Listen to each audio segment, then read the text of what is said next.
मोहतरम दोस्तों, Maverick geopolitics के आज के सेशन में आप सबका बहुत बहुत स्वागत है। मैं स्वागत करना चाहूंगा मेरे आज के गेस्ट मेजर जनरल हर्ष कक्कड़ साहब। Thank you so much sir for joining. Total pleasure. Sir, we have seen a lot of purge, especially the faction of Zhang Yuxia, and ऐसा लगता है कि Xi Jinping is little worried as far as his power consolidation is concerned. What's your thoughts, sir, on this? See, anywhere there is a dictator, he's always concerned about a threat to his chair. Take Stalin, take Hitler, now take Xi. Before this was Deng. Especially when all power is controlled with one individual. Now, the threat that you face makes you paranoid. And in any country, you look at what happens in Africa, look what's happening in our neighborhood in Pakistan. The one power which is a threat to any ruler is the armed forces, largely the army, which is why you find that it is the army which actually controls the country from behind. Now, for a dictator, he survives on keeping divisions amongst the top hierarchy. He survives on keeping them suppressed. And invariably, there is a regular purge or a movement of the top brass. The reason being, there's always a fear that in case a person gets powerful, he can always be a threat and result in dismissal or overthrow. Now, that is exactly what is happening in China today. Now, Xi Jinping, over the last few years, this is just the latest and the topmost person to have gone, or the top two to have gone. Over the last few years, there has been a purge. Defense ministers have been moved. The whole rocket force has been shaken. What happens after that is a flow of rumors. Now, there are claims that there was an attempted coup and these guys were arrested. There is a claim that he's challenging his power and he's becoming a parallel authority. All of these are largely rumors. The point is, if Xi has to remain in power, he has to ensure that the top brass of the army is either divided or afraid of being removed. So, thereby, what do the people do? The senior hierarchy spends more time displaying loyalty to Xi than professionalism. Secondly, in these countries, a person is promoted not because of his professionalism, but because of his loyalty. Right. Now, why was, say, for example, let's go back in Pakistan and you would find the difference. Musharraf was, I mean, he superseded a number of people. It was because at that time he was the one who displayed loyalty towards Nawaz Sharif. Right. Why did Asim Munir become the chief by overriding a number of people? Not because he was professionally competent, but because for Nawaz and Shehbaz Sharif, he was the individual who hated Imran Khan more than they did. Right. After all, it was Imran Khan who removed Asim Munir from Similar. the post of DGISI. Correct. And he had the shortest tenure in the history of Pakistan as DGISI. In fact, he was the master planner of the Pulwama attack. Right. So basically, it was because of his reason. Right. Today, he himself is a threat to Shehbaz. Right. So for same thing is happening. What happened to Stalin prior to the Second World War? He purged the entire military hierarchy, assuming that they were more inclined towards his predecessor than him. All of them vanished. And when the Second World War started, he literally had no trained generals. Now, in Xi's case also, the purge has been going on over the years. If you look at the list, I mean, forget about just the army. Overall purge, there is a claim that there have been between 5 million to 10 million who have vanished behind prison or for whatever reason. Now, the entire hierarchy of the rocket force, two defense ministers, they've just gone underground. In the current case, because of his power, there was a belief that possibly it was the fear of a coup or a fear of a counter or being removed in some form or a challenge to his authority. One doesn't know the truth. The truth may never emerge or may possibly emerge when someone else comes to power. But that is a fear that every dictator has. He has a force in which every individual has assured loyalty towards him to secure him. After all, it is the army which has the authority, which has the power to remove. And it is the army which will be exploited to suppress any uprising which comes up. You're seeing that happening in Iran today. So, in such a scenario, in such a country where there is a single party rule and a one man rule, that paranoia is part of the game. And removing of the hierarchy wherever there is a slight bit of doubt. Now he has gone. All those who were loyal to him will now see the exit in some form or the other.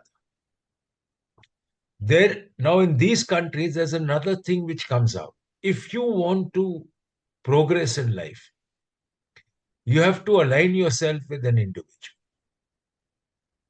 By aligning yourself with the current vice chairperson of the CMC, Zawa as it is, people were hoping to build their careers. Now that he is gone, all those who were loyal to him will now follow suit. How soon, how openly, how quietly is not known. But that's the way the system works. And those who will now come into power may not be professionally competent, but loyal to the ruler. And in such countries, you will find that the emphasis is to display loyalty rather than professionalism. So it's something which you have to accept, and the regular purge will continue. How will it impact down the line may not be much. It may keep the topmost level people or the next two levels on tender hooks as to who will be next. But down the line, the impact will be less. How Sir, I have many one. more have gone with him from his personal staff, we don't know. Ji, But there would be a big collection. ji. Sir, I have one question. Our army is extremely professional. We all know that. There is no question about it. While their army is little less professional, I would say, and as you say, it is more into Xi Jinping's, you know, uh, it's a personal kind of an army with a lot of loyalty towards the leader. So, See, sir, it's is not situation loyalty to the leader. Let me just put this across. Xi Jinping said, and he's made it clear, that it is the party's army. party's army? Yeah, It swears by Xi Jinping. Right? The party controls the guns. Those are the ji. words that he's used. So basically, that's a world of a difference. It doesn't swear loyalty to the constitution. To the constitution. Yeah. So it is Now that is CCP's a private difference. army. That is the difference. Yeah. Or you could say the CCP's private army. He's the head of the CCP. PLA reports into CCP rather than Chinese Correct. people or the being a Chinese Because army. if the CCP is to survive, it needs the support of the PLA. Right.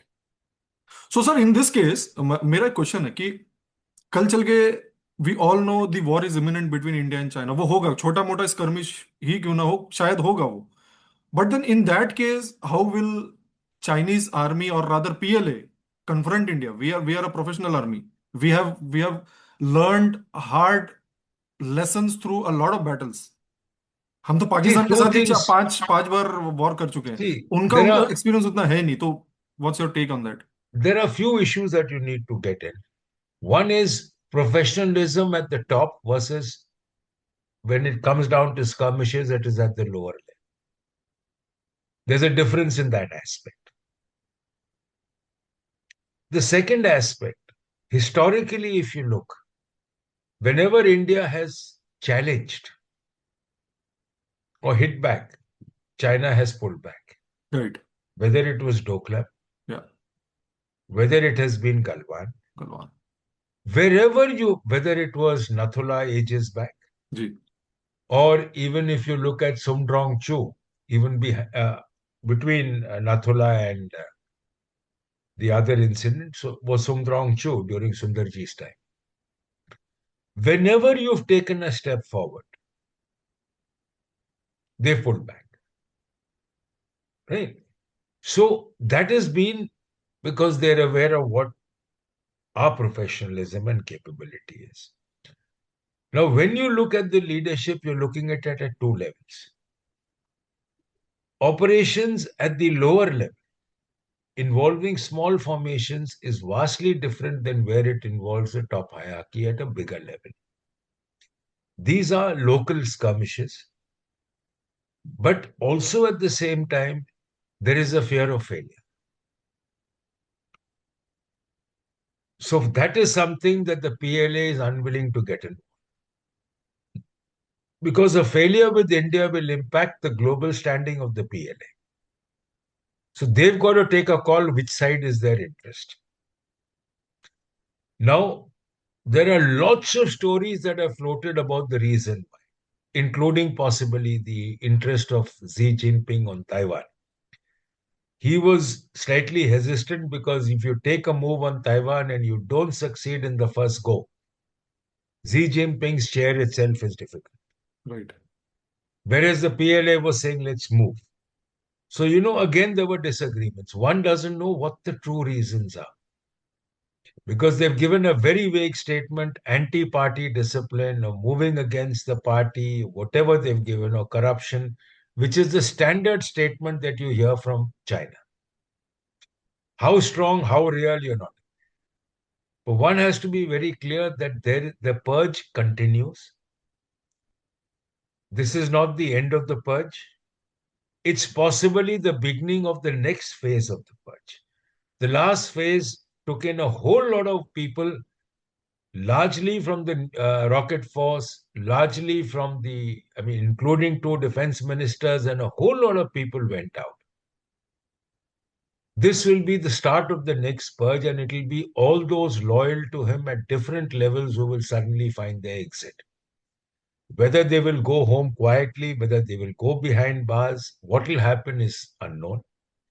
But there will be a time gap because immediately repeating it could result in a retaliation. So that has to be very carefully handled.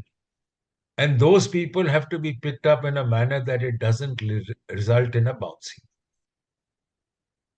And I think China में तो sir ऐसा है कि purge is like बंदा ही गायब हो जाता है पूरी तरह से. It's happened. In fact, the person who's ruling will ensure that his chair is secure. And to secure it, anyone who is a slight threat, Hitler did that. For Stalin, a rumor was enough to have that person removed and killed or moved to one of those camps. And the same is happening here. So you just don't know on what grounds, where, and how will it end. But in a dictatorship, wherever there is a one-man rule, such things are common, and it is something which you will have to accept. But sir, 1 million is a staggering number. I mean, is it They one are million? talking of 5 to 10 million have been arrested on charges of corruption, this, that, and the works as part of the. But there've been a whole lot of civilian staff that's been picked up. People who've been running, who've been bureaucrats have been picked up on a whole lot of different grounds. Sorry, this is 10 million. I thought it was 1 No, million. no.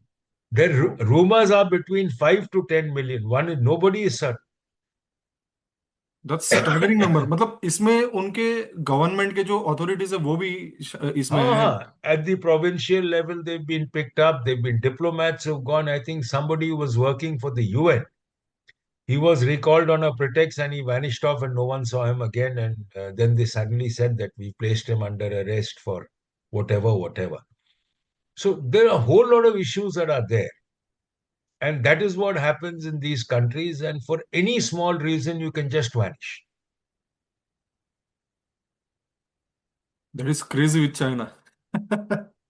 This can only happen in China, sir. Yes. No, in any such nation. Stalin did even worse. Oh, okay. Deng was even worse. So it depends on the individual, and it depends. And as he's growing older, you've got to realize he's in his 70s. The paranoia starts to build. Yeah, He has not nominated a successor. So there is nothing as such which is nominated as the next. So as long as he continues, that fear of being removed will always exist. correct, sir. Fast. Oh, yes. Very, very fast. That is something we have to be ready for. Right. Right, sir. Thank you so much then. These are really great insights from you. Always lovely to talk to you. A pleasure. Thank you. Thank you so much, sir. Jai Hind. Bharat Mata Jain. ki Jai. My request to our viewers is to like, share, and subscribe our channel. And thank you so much for being with us. We'll have another coffee session with Harsh sir again. Thank you so much, sir. Total pleasure. Thank Okay. you.